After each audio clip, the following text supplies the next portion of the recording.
और ब्रेक के बाद आप सभी का एक बार फिर से स्वागत है और चलिए अब सीधा रुख करेंगे राजधानी भोपाल की ओर, जहां चैम्बर ऑफ कॉमर्स के पद ग्रहण समारोह में सीएम डॉक्टर मोहन यादव ने शिरकत की है।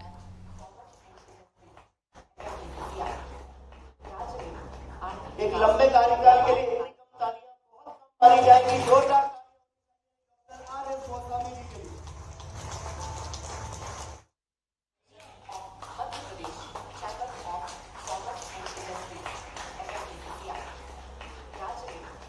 एक लंबे कार्यकाल के लिए इतनी कम तालियां बहुत कम मानी जाएगी। जोरदार तालियां होनी चाहिए डॉक्टर आर.एस. गोस्वामी जी के लिए।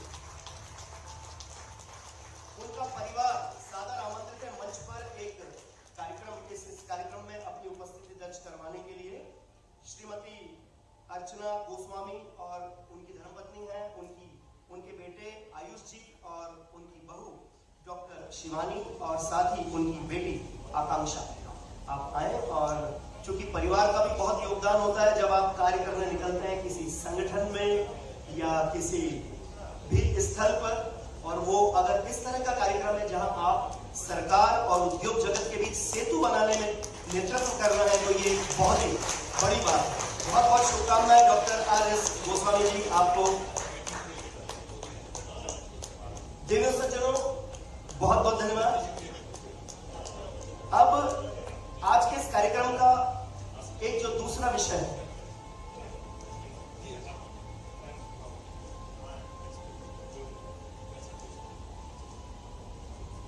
तो मैं अनुरोध कर रहा था कि आज के इस कार्यक्रम का दूसरा विषय है नवनिर्वाचित अध्यक्ष महोदय को यहां पर पदभार ग्रहण करवाना।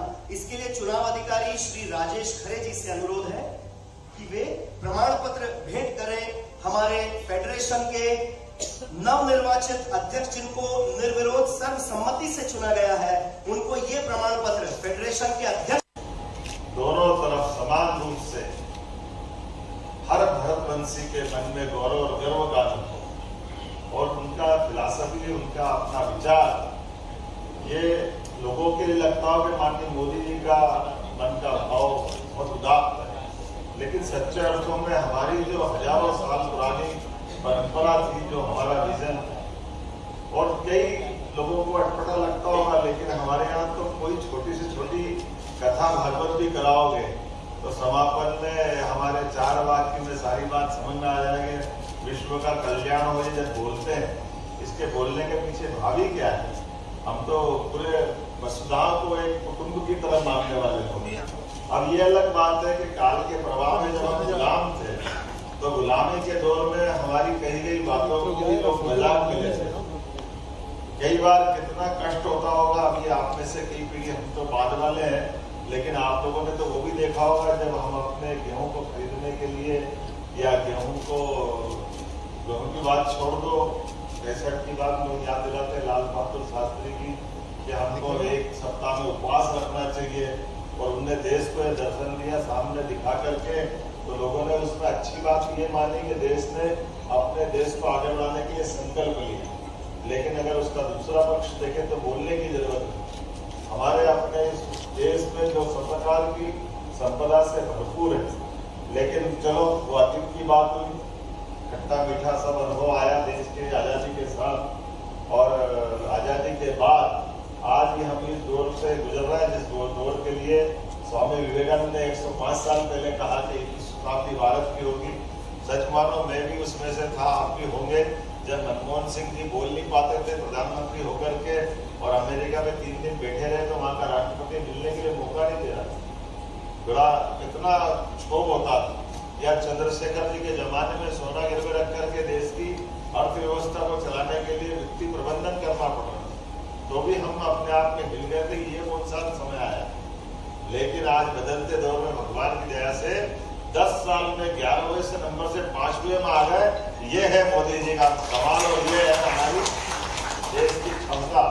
और उस क्षमता को अपने बलबूते में ले जाते हुए 5 साल में 3रे स्थान पर ले जाते। चूंकि अब आपका गोस्वामी जी ने आपको उत्तराधिकारी बनाया, मैं ना तो गोस्वामी जी को छोड़ रहा हूँ, ना मैं आपको छोड़ रहा, दोनों को पकड़ के चल रहा हूँ। एक निवृत्त का अर्थ है, व्रत मतलब व्रत है गोल, अनेक अधिकारी बैठे हैं इनको मालूम है। तो हमारे यहाँ परिवृत्त होता, निवृत्त नहीं होता। आप सभी हमारे साथ ही रहने वाले हो, और मैं मान के चलता हूँ कि आपकी मेरी दूसरे की दृष्टि से देखा जाए तो कहने के लिए आबादी इतनी बड़ी है हमारे अपने प्रदेश की भी 8.5 से 9 करोड़ के आसपास की आबादी, लेकिन ये 9 करोड़ की आबादी नहीं, ये 9 दूना 18 करोड़ हाथ है हमारे सबके काम करने के लिए। उनको मौका देना है, और उनके मौका देने के लिए ये नेतृत्व क्षमता है। जो आदमी ने जन्म लिया, परमात्मा ने उसके पिंड में उसके साथ उसका प्रारब्ध भी दिया है। वो प्रारब्ध अगर दिया है तो प्रारब्ध को आकार साकार देने के लिए परमात्मा ने, जैसे रेल के अंदर इंजन तो एक ही लगेगा, डब्बे 22 लग जाते, 24 लग जाते, तो डब्बों को खींचने की ताकत अगर किसी में है तो यही तो इंडस्ट्री के सारे हमारे प्रणेता जो इंजन के रूप में आर्थिक व्यवस्था को खींच के ले जाए, इनसे बढ़कर क्या मिलने वाला। और हम आप कभी कभी ये भी कोई सोचता हो कि मैं अगर कुछ कमाने के लिए, मेरे पास अर्जित करने के लिए, मैं धन इकट्ठा करने के लिए उद्योगपति बनना चाहता हूँ, तो जिनको समझ नहीं है वो ये बात रखेंगे। लेकिन सच्चे अर्थों में जो 15 साल का आपने विकास का क्रम बताया, वो विकास का क्रम हमारे हाथ में परमात्मा ने जो मौका दिया वो यश देने के लिए तो है। इसलिए दुनिया में जो नहीं समझते हमको, वो पता नहीं क्या क्या सोचते होंगे, कैसे कैसे सोचते होंगे, लेकिन एकमात्र देश भारत है जहाँ 33 करोड़ देवी देवता है। धन के बिना हमारा एक दिन नहीं चल सकता, लेकिन फिर भी लक्ष्मी जी की पूजा साल में एक ही दिन करते हैं। ये भारत है, इसको समझने वाले समझा देंगे कि धन के बिना नहीं चलता, लेकिन धन की महत्ता क्या है, धन की अपनी महत्ता है, लेकिन धन से ज्यादा उद्यमशीलता की आवश्यकता, और उद्यमशीलता के लिए सभी क्षेत्रों में मुझे इस बात की प्रसन्नता, जब से हमारी सरकार भी बनी है, हमने अपनी ही व्यवस्थाओं को माननीय मोदी जी के साथ कदम से कदम मिलाकर सभी क्षेत्रों में समान रूप से चलने के लिए, एक तो आते ही हमने बजट का टारगेट रखा कि बजट अगर हमारा लगभग 3.25 लाख करोड़ का है, तो हमने कहा इसको 7 लाख करोड़ का करेंगे, 5 साल में डबल करके चलेंगे, तो आनंद आएगा, नहीं तो फायदा है। और दूसरी बात कही कि खर्चे में कटौती वाला पार्ट, कई बार खर्चे में कटौती करते हुए आदमी अनावश्यक खर्चा नहीं होने देंगे, अनावश्यक खर्चे को रोकेंगे, लेकिन खर्चे की कसौटी से हम आगे बढ़ेंगे तो कटौती अपनी जगह हो सकती है, कटौती फालतू खर्चे में होती, लेकिन सच्चे अर्थों में आय बढ़ाओ ना।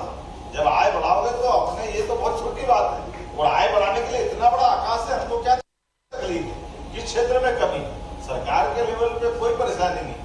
तो मैं मान के चलता हूँ कि आप भी उम्मीद कर रहा हूँ, अगर मैं आज आपके साथ में इस कार्यक्रम में आया हूँ तो मैं मन में सोच के आया था जितने उद्योगपति बैठेंगे सब अपना बजट 5 साल में डबल करेंगे तो आनंद आया, ये मान के चल रहा हूँ। कोई भी अपना बजट कमजोर नहीं करे, उसमें जो हो सकता है वो सरकार के माध्यम से सरकार के लेवल पे करें। आपने लाइसेंस की तो बात कही है, लाइसेंस तो हो गई जो आपको हो गए, इसके अलावा भी आप जो जो चाहोगे सब करने के लिए सरकार आपके साथ तैयार है, सभी प्रकार के क्षेत्र। क्योंकि अल्टीमेटली जैसे मैंने कहा कि हमारे इस वर्तमान के दौर का अगर हम उपयोग नहीं करेंगे तो कौन करेगा, किसी भी सेक्टर की बात करें। मैं अभी जब बैठने के बाद अलग अलग सेक्टर से बात कर रहा था, तो अलग अलग प्रकार के मंत्रालय है, अलग अलग विभाग है, उनके अपने अंदर की कठिनाइयां हैं। हमने कहा इनको समेकित रूप से करो, अलग अलग मत करो, एक ही साथ करो, क्योंकि हर एक अलग अलग जगह जाएगा। कुछ तो सुधार करे भी, आपने देखे भी होंगे, और कुछ हमने इस तरह से भी देखा है कि आपके यहाँ, इसलिए मैंने बात करी आपके तुरंत बाद